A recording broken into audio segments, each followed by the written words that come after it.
Hello everyone, welcome back to the channel. This is the weekly Tottenham news review. I am Lee, the Dorset Spur, and I'm here to give you my opinion on all the different kind of stories and rumours that are going on over the last 7 days. Please do feel free to drop your comments in the comment section below. If you think I'm deluded, or if you think I'm on the right track, or any kind of rumours that you're hearing about, it's always good to hear other people's views around all the stories that are kind of going on. Well, of course, it's literally just been just over a week since Tottenham won their first trophy in 17 years. And I've got to be honest with you, I can't stop walking around with a big smile on my face. I've got to be honest. Even wearing a Tottenham shirt with pride on my work calls, just to kind of show my colours and not feel ashamed or that I'm going to get bantered or aggravation from those people.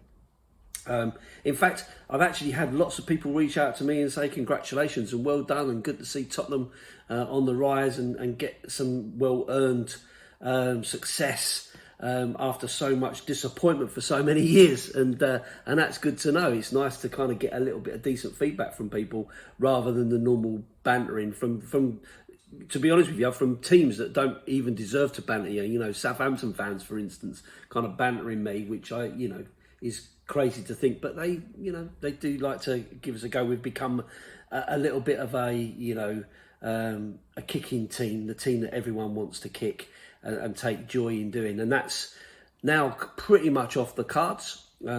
Although I have obviously seen lots of Arsenal fans trying to dismiss our achievements about who you've played and all that kind of malarkey, and the fact that winning the Women's Champions League is a better achievement. Like, please do me a favour. That's how desperate you have become to talk about the Women's Champions League as opposed to your shortcomings as a football club, not winning anything and bottling it again, ole ole. Anyway, that aside, it was a great feeling, of course, but when I did the video last week, that was ahead of the open top bus parade, so I've got to talk about that because wow, what a fantastic party that was to watch that. I watched it on the TV. Obviously difficult living in Dorset, getting all the way up to London, and I was up for the game on Sunday. So I wasn't able to get up there myself, but I did sit and watch the whole thing live on YouTube. And I have to tell you, for those of you that were there, I'm sure it was fantastic. But even just watching on the news, it was a spectacle, I have to tell you. The amount of people there, estimated at over 200,000 people, which is astounding when you consider that we are just a small team in London. It's crazy to think all those people turned up from wherever they were coming from, and it shows the strength and what it means to football fans to actually win a trophy. If you see the parades for Newcastle, the parade for Crystal Palace, and the parade for Liverpool, and we won't talk about the Liverpool scenario, but isn't it wonderful for teams, fans, to be able to go out and actually have a celebration like that, especially when it's teams like Tottenham, Palace and Newcastle that haven't had that opportunity. Crystal Palace ever, Newcastle 70 years, Tottenham 17 years.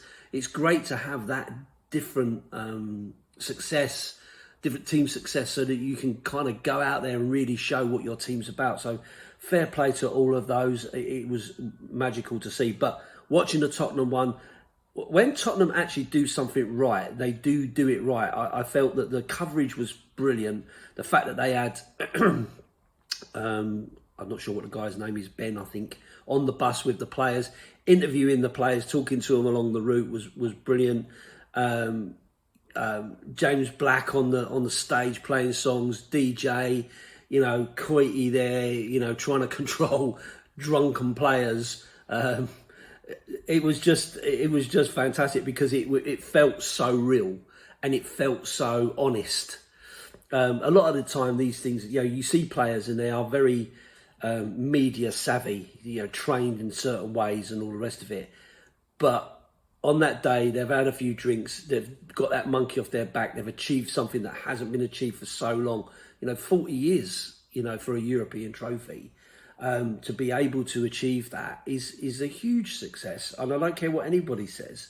So fantastic, really, really fantastic. And good to see the players let their hair down and so on. Unfortunately,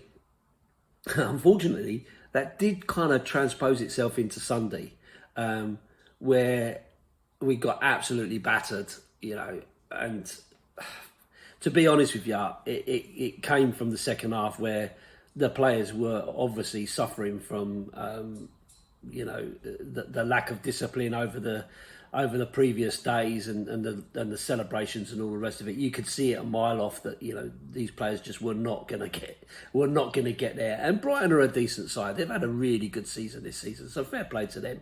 The fourth goal was fantastic strike.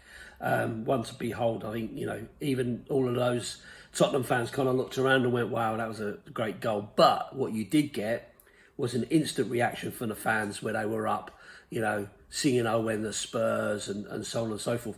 The atmosphere in the stadium on Sunday was brilliant. Probably one of the best I've seen for such a long time. All the flags in the stadium, they were literally everywhere, and everyone was waving their flag. Everyone, and it, being inside it, you could really see it. You could really see all that atmosphere and so on.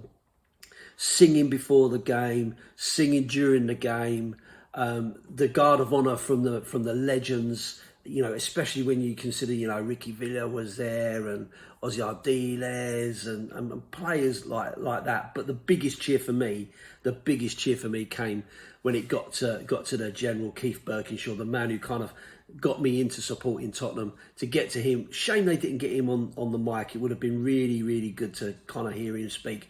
But he got the loudest cheer that you could tell from the fans who still absolutely adore the man. And for someone in their late 80s, 90s, I think maybe, was brilliant to see him there.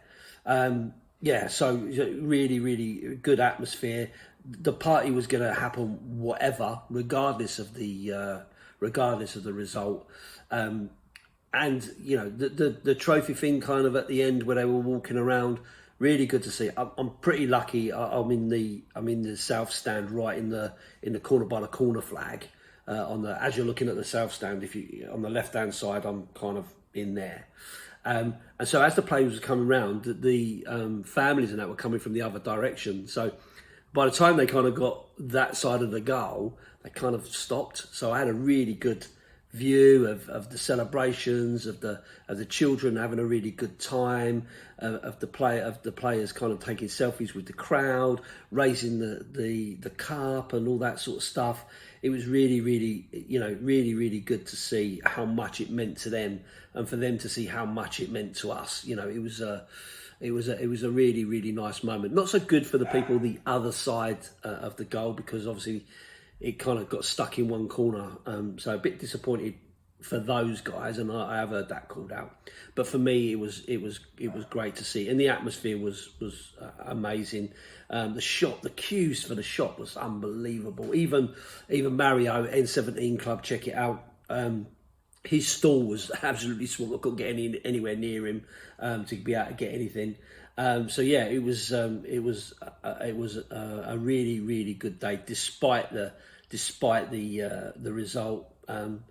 So of course, that's it now. That's all over.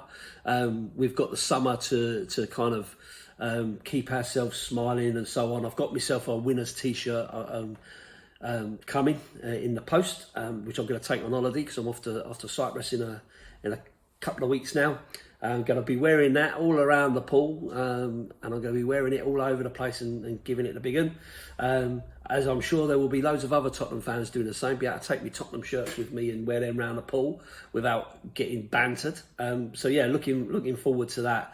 But of course, so now it's what happens next. Well, I think it's the 1st of June, the window opens again for a very short period to allow teams that are in the World Club Championships, I think, to be able to buy players ahead of that. Closes and then opens again a bit later on. Bit of a stupid thing in my view. Why don't you just open it, just be done with it, let everybody get whoever they want to get, and let's just crack on. Although generally speaking, it's not mattered to Tottenham too often. We normally just waiting right until the end before we can, pick up any players or whatever. But of course, the big question, the first question, and I have made a video about this on my own channel. The big question is Ange in or Ange out. And there is a lot of conversations about all of that. Obviously, winning a trophy buys you a certain level of support from the fans and a little bit of kudos and so on.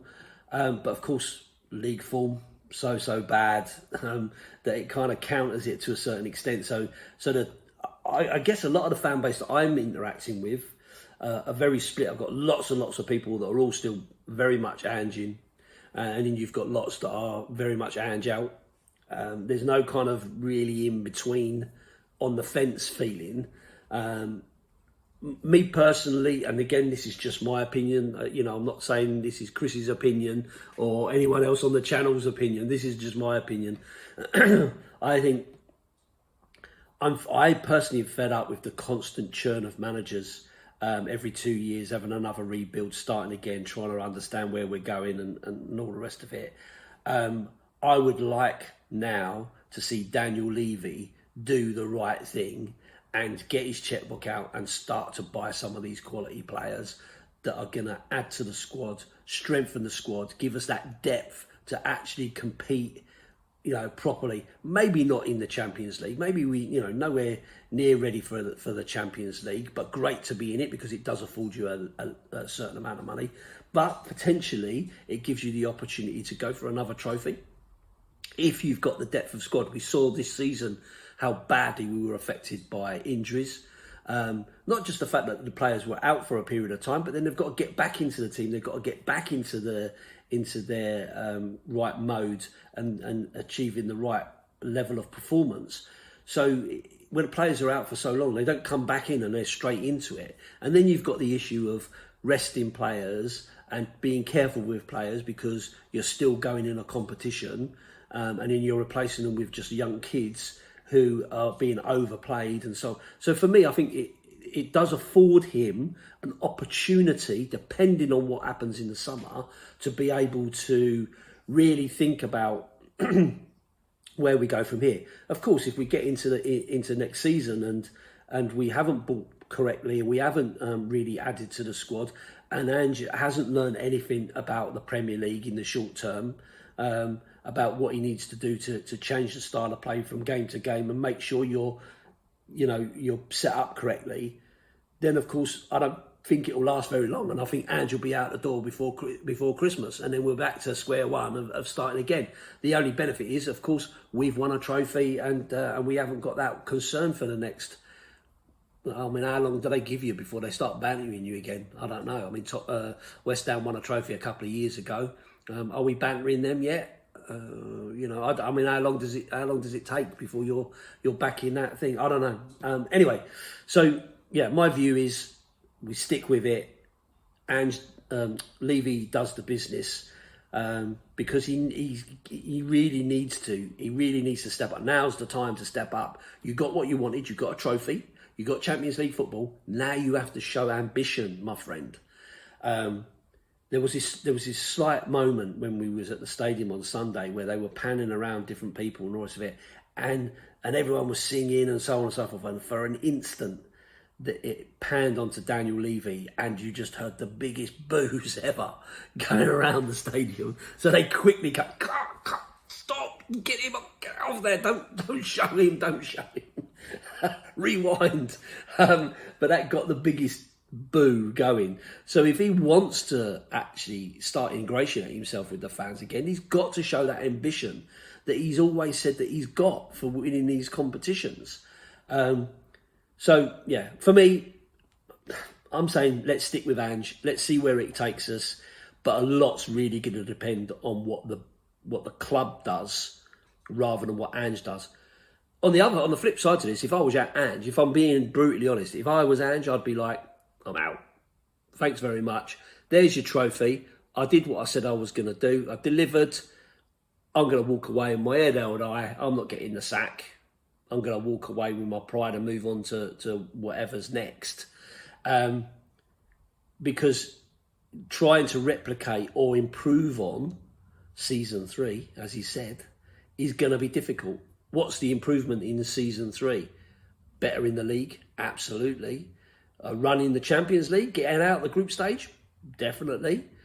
Winning another trophy? Absolutely. You know, if you want season 3 to be better than season 2, you need to at least win the FA Cup, in my view.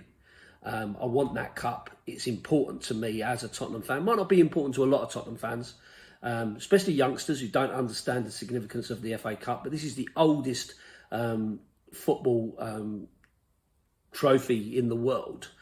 It's the one that everyone wanted to win. That's why there's a song about Ozzy going to Wembley, because it was, you know, from all the way from Argentina to come over and play in an FA Cup final, win an FA Cup.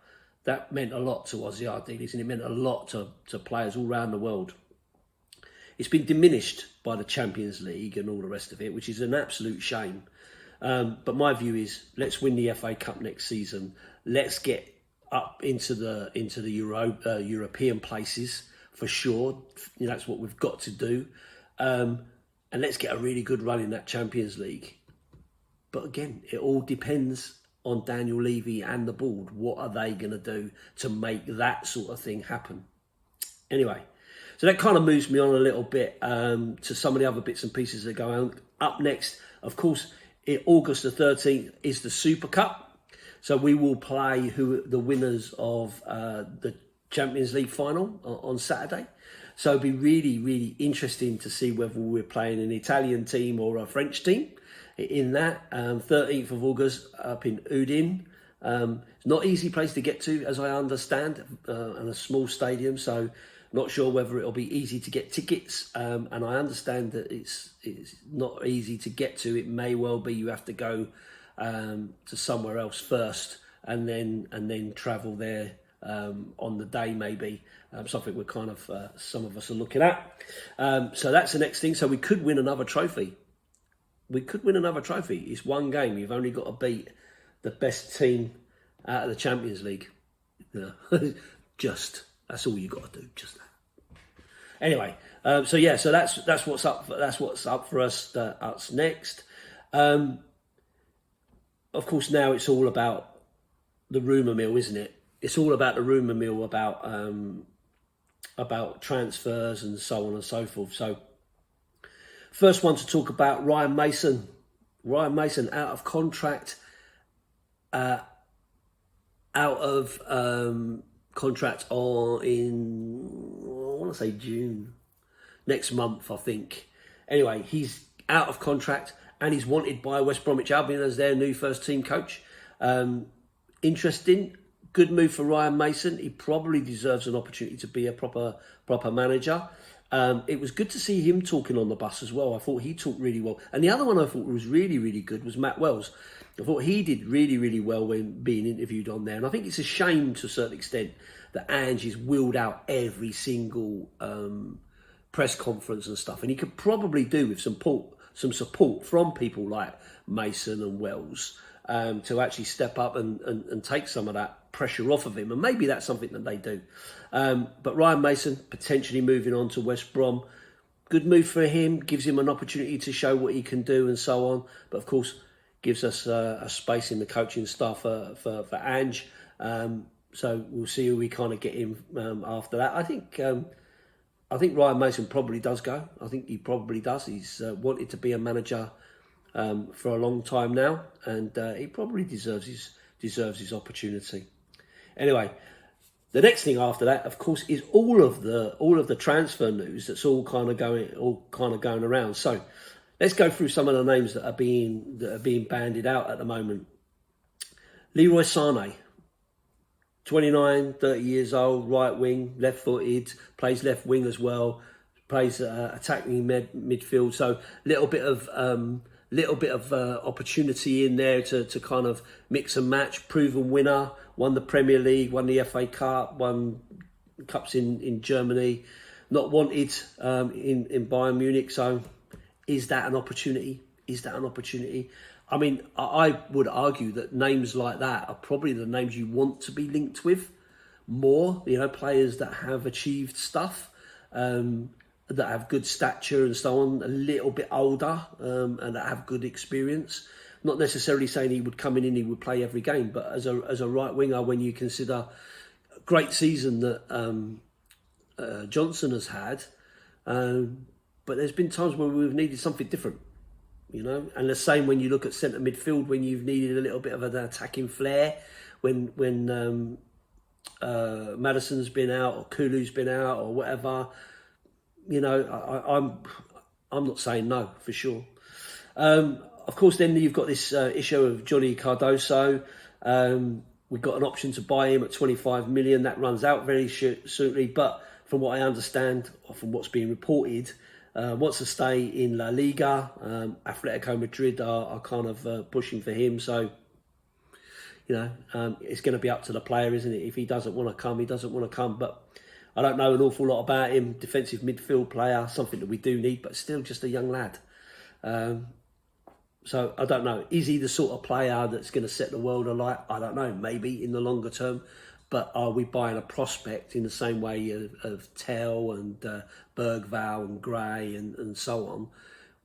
Yeah, I'm not against them sort of players, but you've still got to get a level of experience and knowledge and quality in there to support that. You can't just expect all these young kids to go in there and just and actually win. Outgoing, next question, Villiers, Rosario, Central looking to make his deal permanent.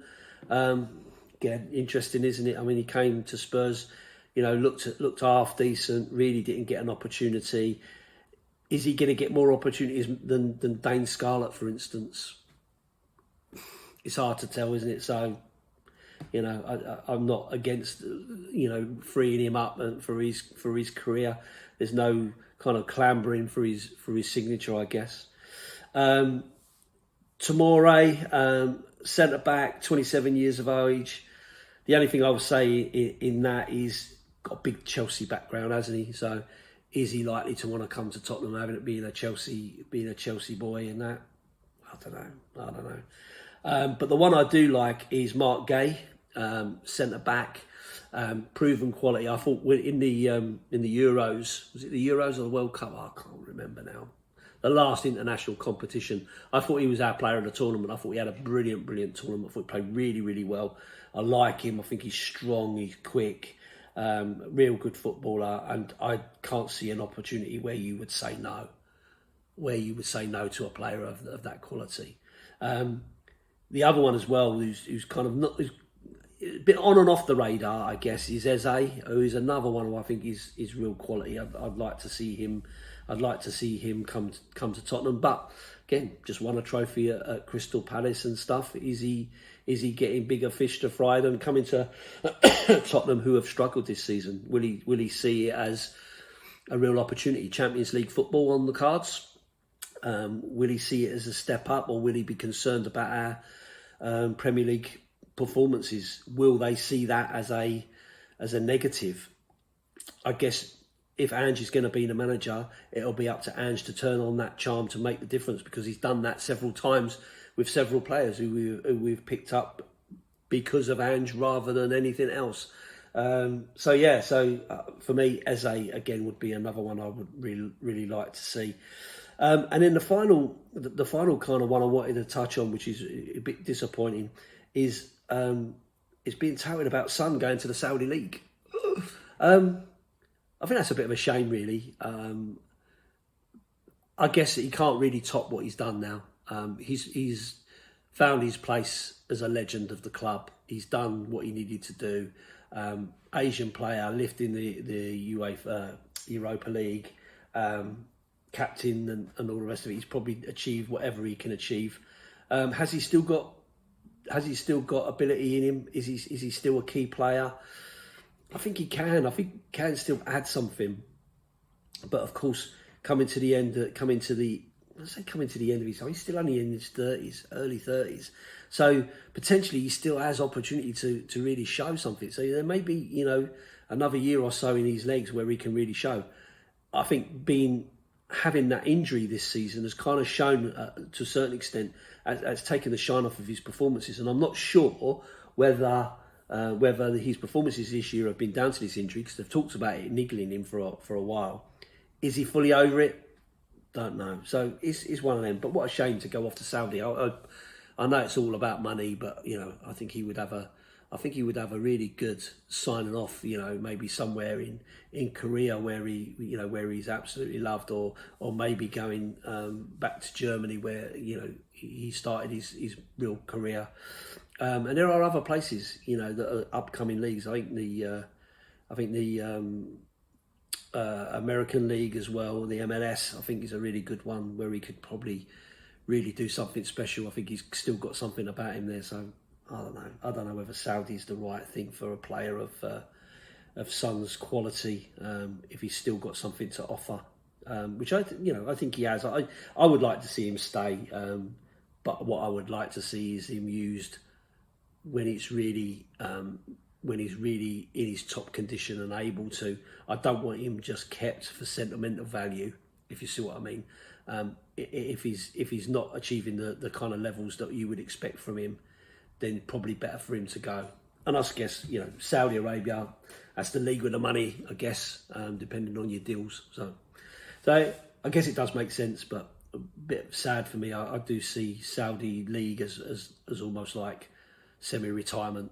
But there you go. But that's just my opinion. Maybe it's a far better league than I give it credit for.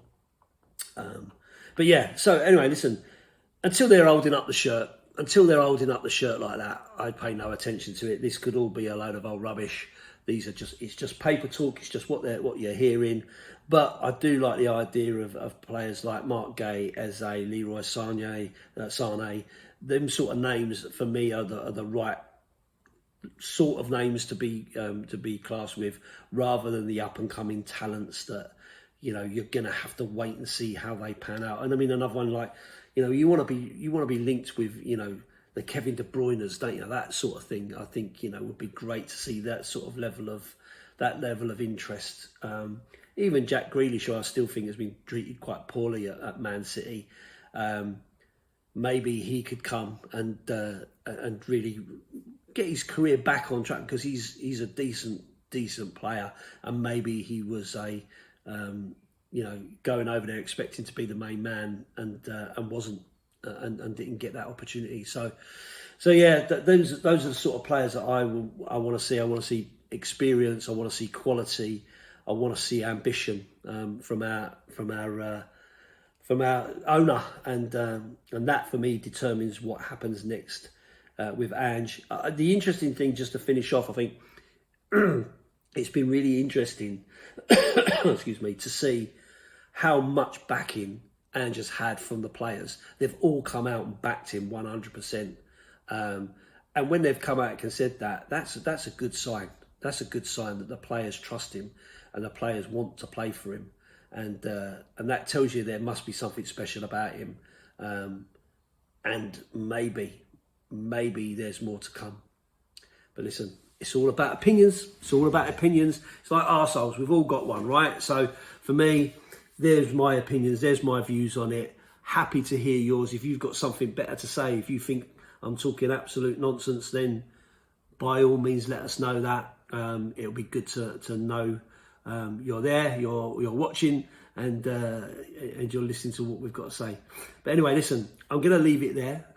But just to say, if you like the video, please do give it a thumbs up. That would be great. If you've got something to say, do comment. Don't feel that you can't comment. Every opinion is welcomed, even if it's a negative one.